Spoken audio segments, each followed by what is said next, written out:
नमस्कार, good morning. तो आज है 2 जून और स्वागत है आपका गौरव ज्ञान एकेडमी पर। आज की करंट अपडेट्स आपके सामने लेकर आ गई हूँ। तो करंट अपडेट्स देखने से पहले आपसे कहना चाहूँगी, अगर आप गौरव ज्ञान एकेडमी पर नए हैं तो प्लीज़ चैनल को सब्सक्राइब कर लीजिए, लाइक और शेयर भी करिए। तो देख लेते हैं, बहुत इंपॉर्टेंट आज के MCQs हैं, ठीक है, फटाफट से देख लेते हैं। तो देख लीजिए आज का पहला क्वेश्चन क्या है। ग्लेशियरों को बचाने के लिए उच्च स्तरीय अंतर्राष्ट्रीय सम्मेलन का आयोजन कहाँ पर किया जा रहा है, ठीक है ना। इस सम्मेलन का आयोजन कहाँ पर किया जा रहा है, तो आपका राइट आंसर है ऑप्शन सी, तजाकिस्तान। तजाकिस्तान के दुशांबे में इसका आयोजन किया जा रहा है, ठीक है ना। और ग्लेशियरों के संरक्षण के लिए, देखिए ग्लेशियरों के संरक्षण के लिए, ग्लेशियरों के संरक्षण के लिए ग्लेशियरों के संरक्षण के लिए 2025 को अंतर्राष्ट्रीय वर्ष घोषित किया गया है।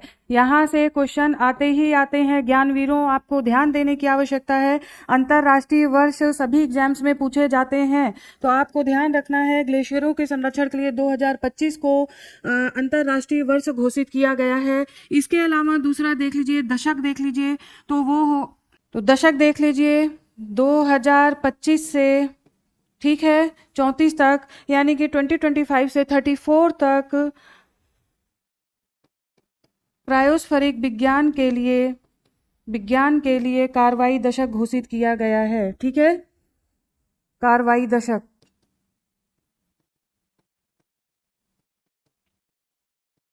तो ये दोनों फैक्ट आपको ध्यान रखने हैं, ये दोनों फैक्ट आपको ध्यान रखने हैं, ठीक है, ये जरूर एग्जाम में पूछा जा सकता है।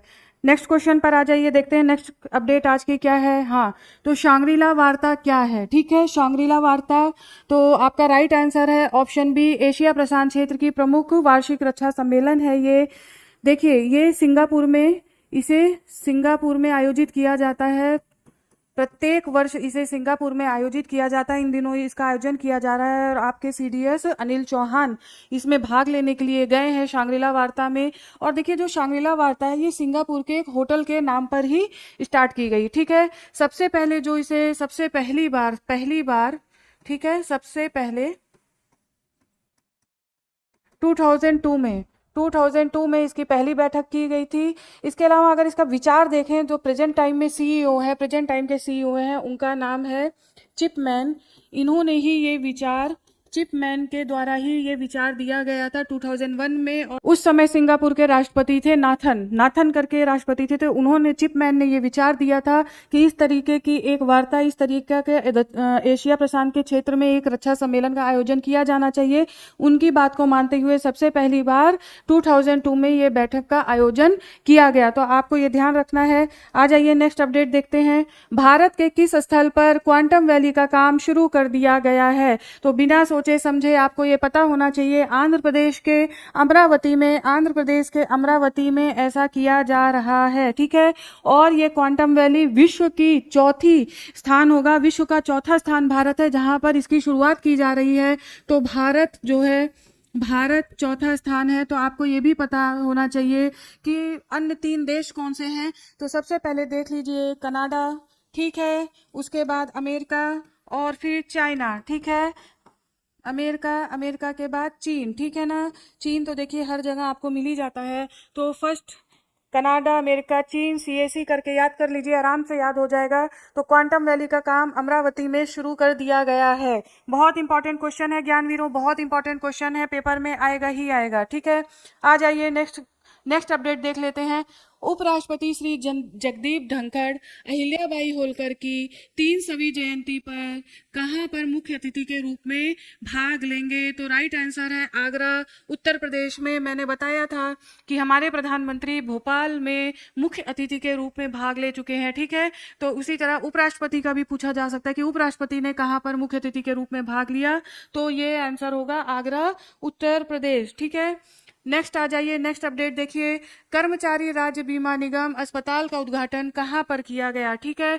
तो राइट आंसर है ऑप्शन सी, हिमाचल प्रदेश के काला अम्ब नामक स्थान पर, काला अम्ब नामक स्थान पर किया गया। अभी ये जो उद्घाटन है हॉस्पिटल का, ये 30 बेड्स के साथ शुरू किया जा रहा है, ठीक है, 30 बेड के साथ शुरू किया जा रहा है। इसका विस्तार हमें 100 बेड तक लेके जाना है।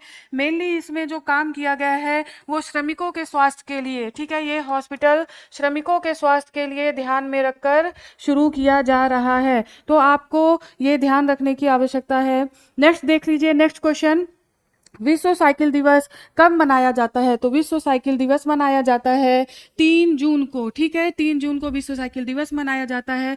1 जून को, ठीक है ना, 1 जून को देख लीजिए, 1 जून को दिल्ली से तिरंगा रैली का प्रारंभ किया गया, ठीक है, तिरंगा रैली को प्रारंभ किया गया।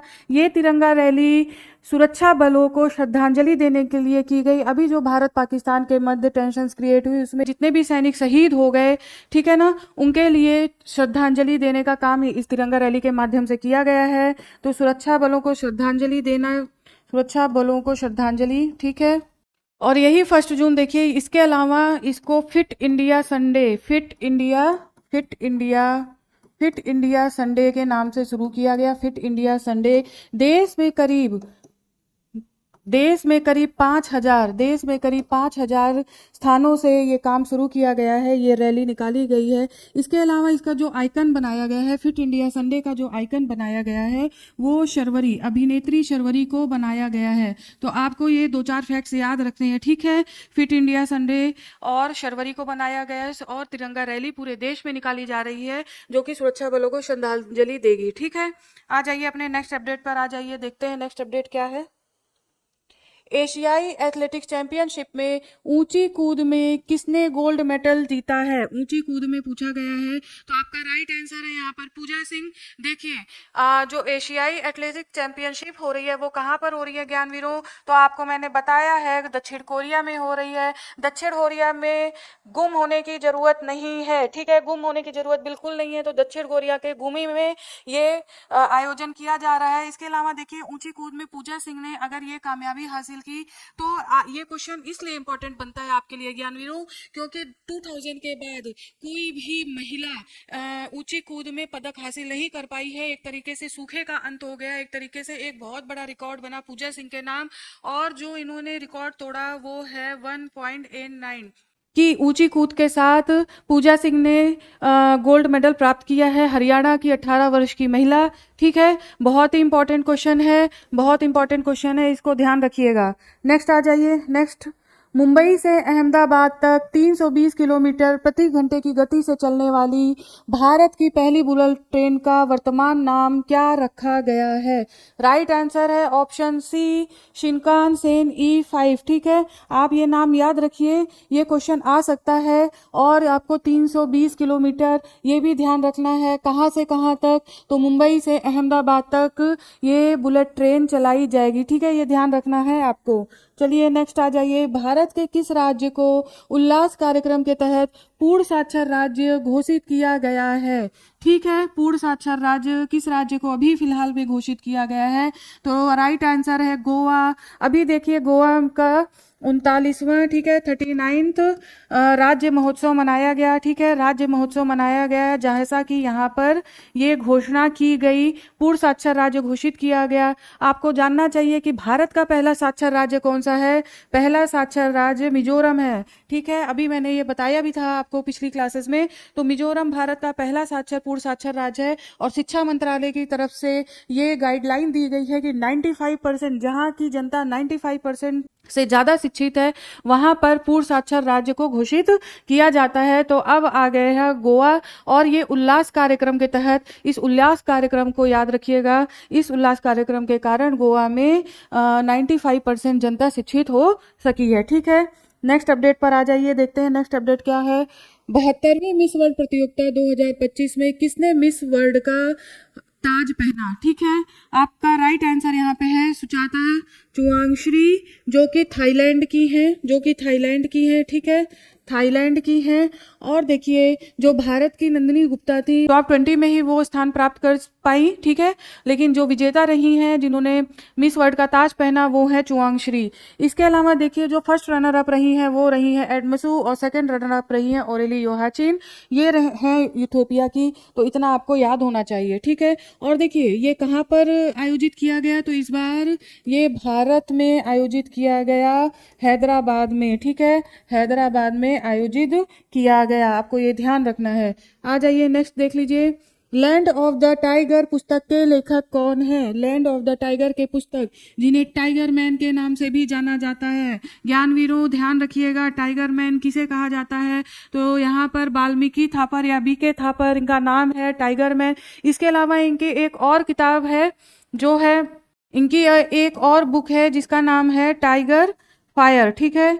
जिसका नाम है टाइगर फायर, ये ध्यान रखना है, टाइगर फायर, ठीक है। लास्ट इनकी डॉक्यूमेंट्री है उसका नाम है माई टाइगर फैमिली, ठीक है। लास्ट डॉक्यूमेंट्री है माई टाइगर फैमिली।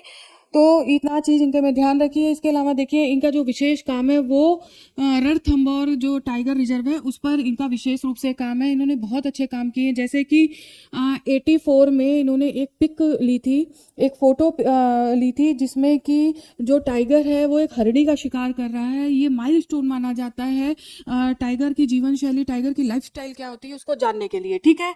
इसके अलावा बहुत सारी पिक्चर्स है, तो इनके बारे में जानिए, बीके थापर। नेक्स्ट आ जाइए, नेक्स्ट देख लीजिए। हाल में ही यूनाफ फॉर मिशन के अंतर्गत भारत आए जहाजों का संबंध किस देश की नौसेना से है? तो वो नौसेना का नाम है स्पेन और इटली, ठीक है। स्पेन और इटली। ये जो यूनाफ फॉर है ये यूरोपीय संघ के अंतर्गत कार्य करता है, यूरोपीय संघ के अंतर्गत। इसके अलावा देखिए ये मुंबई में आयोजित हो रहा है, मुंबई में, ठीक है। टेबल टॉप अभ्यास, ठीक है, टेबल टॉप अभ्यास। इसमें नौसेना के दोनों नौसेना यानी भारतीय नौसेना और स्पेन इटली की नौसेना का अभ्यास मुंबई में किया जाएगा, टेबल टॉप अभ्यास इसे बोला गया है, ठीक है। आ जाइए नेक्स्ट देख लीजिए। हाल ही में केंद्रीय गृह एवं सहकारिता मंत्री अमित शाह ने किस शहर में central forensic science laboratory CFSL के नए भवन का उद्घाटन किया है? बहुत इंपॉर्टेंट क्वेश्चन है, इसको याद रखिएगा। तो कोलकाता में किया गया है। इसका कारण ये है क्योंकि इस लेबोरेटरी को एविडेंस बेस्ड बनाने का प्रयास किया गया है, ताकि जितने भी केसेस आते हैं उसे एविडेंस बेस्ड के आधार पर सॉल्व किया जाए। और यहीं से देखिए पश्चिम बंगाल के अलावा देखिए बिहार, झारखंड, उड़ीसा, बिहार, झारखंड, उड़ीसा और ज्ञानवीरों नॉर्थ ईस्ट के सारे स्टेट्स यहीं से संचालित होंगे, इसी लेबोरेटरी से संचालित किए जाएंगे। तो बहुत इंपॉर्टेंट क्वेश्चन है ये। आ जाइए नेक्स्ट देखते हैं, नेक्स्ट देख लीजिए। हाल ही में किस राज्य ने तंबाकू जैसे मादक पदार्थ को प्रतिबंधित किया है? ठीक है, तो आपका राइट आंसर होगा कर्नाटक ने इससे पहले जो स्मोक्स सब्सटेंस होते हैं उनको बैन किया था, जैसे कि आपका गांजा, चीलम और ये सिगरेट वगैरह हो गया जिसमें से स्मोक निकलता है, ठीक है, उन्हें बैन किया। अब इसके बाद टोबैको को बैन कर दिया। और इसमें जो लाया गया जो अधिनियम लाया गया जो वो कोटपा है, ठीक है, जो लाया गया वो ये है। इसके साथ ही साथ आप देखिए पहले तंबाकू जो खरीद सकते थे वो 18 वर्ष की आयु के लोग खरीद सकते थे, अब उसे बढ़ाकर इसी नियम के बाद उसे 21 वर्ष की आयु कर दिया गया है, ठीक है ना। 21 वर्ष की आयु के बाद ही अब खरीदा जा सकता है। तो ये सारे फैक्ट्स हैं। कर्नाटक ने बैन लगा दिया है तंबाकू को, तो आपको ध्यान देने की आवश्यकता है, काफी इंपॉर्टेंट क्वेश्चन है। और देखिए तंबाकू बेचने पर, ठीक है, तंबाकू बेचने पर जो जुर्माना लगता था, ठीक है, जुर्माना, उसकी राशि 200 रुपए से बढ़ा करके 1000 रुपए कर दी गई है, ठीक है ना। 200 रुपए से बढ़ा करके 1000 रुपए कर दी गई है। तो इतनी चीजें आपको ध्यान रखना है, ऐसा कर्नाटक सरकार के द्वारा किया गया है। तो ज्ञानवीरों आज यहीं तक, कर फिर आपके सामने नई अपडेट्स के साथ उपस्थित होती हूँ। तब तक के लिए धन्यवाद, आपका दिन शुभ हो।